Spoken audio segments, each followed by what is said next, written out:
Okay, next question में आपको दिया है density of water 4 degree celsius और 20 डिग्री सेल्सियस पे आपको दे रखी है।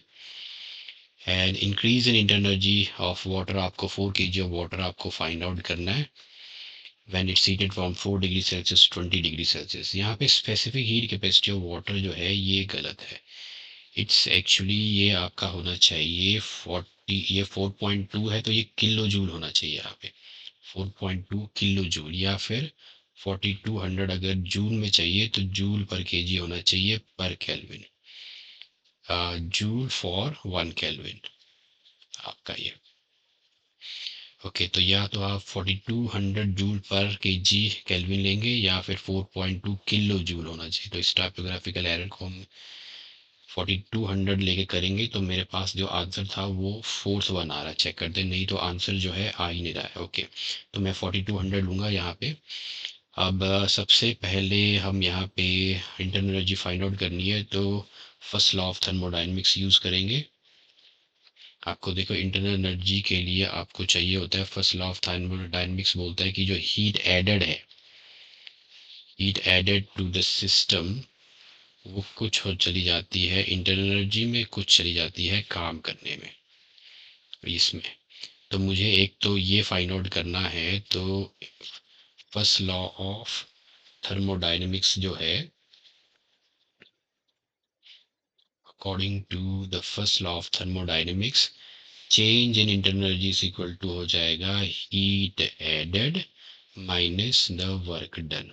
तो मुझे एक तो निकालना है heat added and the work done. के लिए हम एटमॉस्फेरिक प्रेशर यूज कर लेंगे।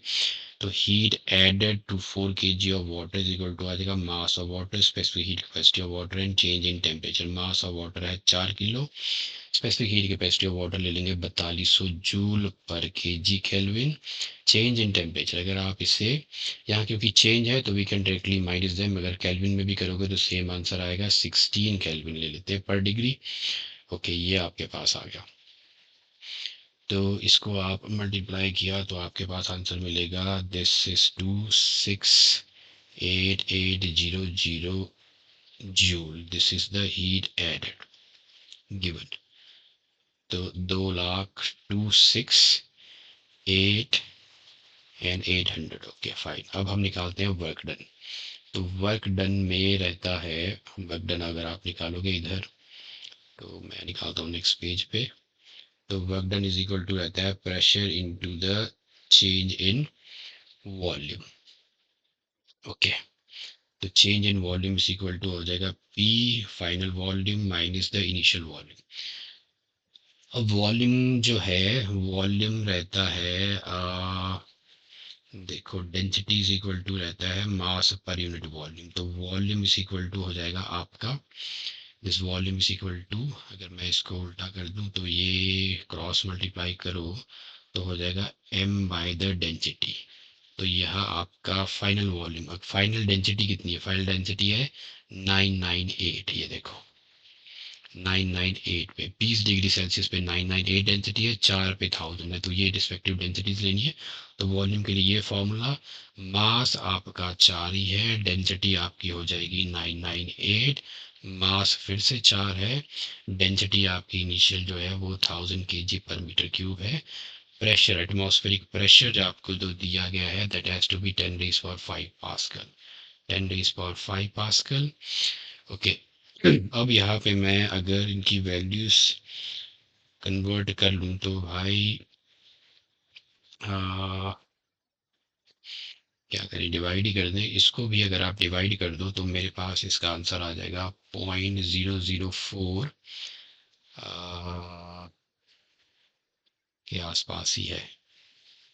0.004, ये भी आपका पॉइंट इधर आ जाएगा, 0.004008016 ऐसे कुछ आएगा मीटर क्यूब, और ये आ जाएगा आपका 0.004 ये मीटर क्यूब। अगर इनको आप सब्ट्रैक्ट करो तो मेरे पास जो वैल्यू आएगी 0.004 माइनस कर दिया, ये रह जाएगा इधर। तो ये आ गया आपके पास 0.00800। अगर आपने 3 लिया फिर तो ये जीरो ही हो जाएगा। तो ये मैंने सारे डेसिमल्स ले लिए जितने हो सकते थे, और ये आ गया आपके पास पॉइंट कितने आ गए, V2 माइनस V1 जो आ गया ये हो गया 1 2 3 4 5, ये मैंने गलत लिख दिया। तो इधर आ गए ये, तो 3 जीरोस हो गए, 1 2 3, उसके बाद 2 जीरोस ये 8016। तो 5 जीरोस फिर 8016 metre cube. Okay, this is the work done. Okay, अब वर्क डन इसको मल्टीप्लाई कर दे, 5 जीरो डाल भी दे तो इधर आ जाएगा आपका 1 2 3 4 5, इधर आ गया, इधर आ गया 0.8016 joule is the work done. Work done आ गया, चेंज इन इंटरनल एनर्जी आ गया। Now let's calculate here. इस फॉर्मूला में आप डालोगे, कहा गया फॉर्मूला इधर है, तो दिस इज 26880 माइनस आपका आ गया 0.8016 joule is the change in the internal energy.